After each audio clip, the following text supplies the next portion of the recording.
Bismillahirrahmanirrahim. Assalamualaikum warahmatullahi wabarakatuh. Hi friends, my name is Ausita Rahma Muslim. I am a student from Islamic Sultan Agung University, English Literature major. So today we are going to discuss about socialist realism. Sebelumnya, teman-teman ada yang tahu nggak sih socialist realism itu apa? Yuk kita bahas bareng-bareng ya. What is socialist realism? Socialist realism was a style of art and literature controlled by the Soviet government in the 1930s. It was used to promote communist ideas by showing life in an ideal way that matched the belief of the Soviet leaders. Jadi, socialist realism adalah sebuah karya sastra atau seni yang dibuat oleh para pemimpin di Uni Soviet pada tahun 1930-an yang bertujuan untuk menyampaikan ide-ide komunisme kepada masyarakat. Heroes of Socialism. The main characters in socialist realism were often portrayed as strong, hardworking people like farmers, factory workers, and soldiers. These heroes were shown overcoming challenges and leading the way to be a better socialist future. Jadi di dalam socialist realism itu terdapat beberapa karakter yang dicantumkan, yaitu orang-orang pekerja keras seperti para petani dan juga orang-orang yang kerja di pabrik dan juga para tentara-tentara. Di sini itu untuk menunjukkan bahwa apabila masyarakat itu ingin bekerja keras, maka akan mendapatkan sukses sesuai pandangan sosialis.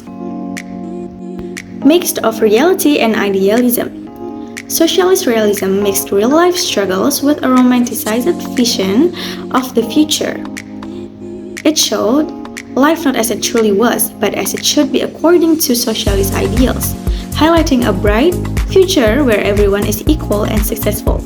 Jadi di sini socialist realism itu dia menggunakan bahasa-bahasa yang meromantisasikan sebuah kesulitan. Jadi dia tidak menterterakan kesulitan orang-orang yang akan melakukan gaya sosialis ini. Jadi menggunakan bahasa-bahasa yang terlalu diperindah dan mereka tidak mencantumkan kesulitan-kesulitannya agar masyarakat mau mengikuti kehidupan komunisme. Teaching through art. The purpose of this style was to teach people about the values of socialism. Through books, paintings, and plays, the government used art to guide citizens on how to think and act in line with communist belief. Jadi di sini dijelaskan bahwa teaching through art atau mengajar melalui seni. Jadi menggunakan karya sastra tidak hanya untuk entertaining atau hanya untuk menghibur, tapi juga untuk memberikan masyarakat pengetahuan dan edukasi. Hidden criticism. Some writers and thinkers like George Lucas and Mikhail Bakhtin criticized socialist realism in subtle ways. They believed it oversimplified life and often hinted at more complex ideas. Through their work, challenging the strict rules of the style. Jadi terdapat beberapa penulis seperti George Lucas dan Mikhail Bakhtin yang mana mereka pada akhirnya menyadari bahwa karya sastra yang dibuat oleh pemimpin Uni Soviet pada masa itu tidak 100% kejujuran. Pada akhirnya mereka membuat karya secara diam-diam yang menunjukkan bahwa karya sastra yang dibuat oleh para pemimpin Uni Soviet pada masa itu tidak 100% kejujuran, tetapi terdapat kebohongan, yaitu mereka tidak mencantumkan kesulitan-kesulitan yang akan dilalui oleh orang-orang apabila mereka mengikuti gaya hidup ala sosialisme atau komunisme. The author as producer. In The Author as Producer, Walter Benjamin argues that writers should do more than just create for entertainment. Instead, they should use their work to support the working class and drive social change. Jadi, di sini dijelaskan bahwa Walter Benjamin berargumentasi agar para penulis itu tidak hanya membuat karya sastra untuk menghibur masyarakat sekitar aja, tapi juga untuk mendukung kelas pekerja dan mendorong perubahan sosial. Good writing combines politics and quality. A writer's work is truly good when both its political message and its literary style are strong. If a story has the right political message but poor writing or vice versa, it won't be effective. Jadi di sini dijelaskan bahwa penulisan yang baik itu terdapat dua kategori. Yang pertama adalah pesannya, yang kedua adalah penulisannya. Jadi sebuah karya sastra itu dipastikan memiliki pesan yang bagus. Dan yang kedua, secara penulisannya juga harus menarik dan bagus. Percuma kalau misalnya penulisannya bagus tapi di karya sastra tersebut tidak dapat kesannya.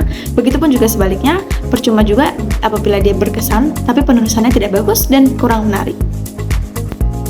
Writers need to change how they create. It's not enough for writers to write about revolutionary ideas. They need to change the tools and methods they use to create.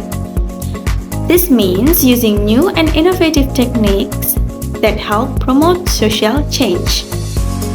Nah, jadi gini, kalau penulis itu cuma nulis ide-ide keren buat perubahan yang besar, itu sebenarnya belum cukup teman-teman. Mereka juga perlu mencoba cara-cara baru buat bikin tulisannya itu. Kayak misalnya harus pakai trik-trik yang kreatif dan juga berbeda, yang bisa bikin pembaca ikut mikir dan juga mau berubah. Jadi bukan cuma idenya aja yang revolusioner, tapi caranya nulis juga harus bikin wow biar bisa beneran mengubah dunia. The gap between writers and readers should disappear. In Benjamin's view, readers should be more involved in the creation process. Instead of just consuming what authors produce, readers should be able to contribute and become part of the writing process themselves. Jadi, menurut pandangan Benjamin, di sini untuk para pembaca itu untuk tidak hanya membaca saja, tapi ikut berkontribusi dan memberikan ide kepada para penulis agar nanti bisa dijadikan satu dalam ide-ide mereka. Jadi kita juga ikut berkontribusi dalam penulisan karya sastra itu tersendiri. I think that's all for me. I'm sorry if there is so many mistakes. And thank you. Wassalamualaikum warahmatullahi wabarakatuh.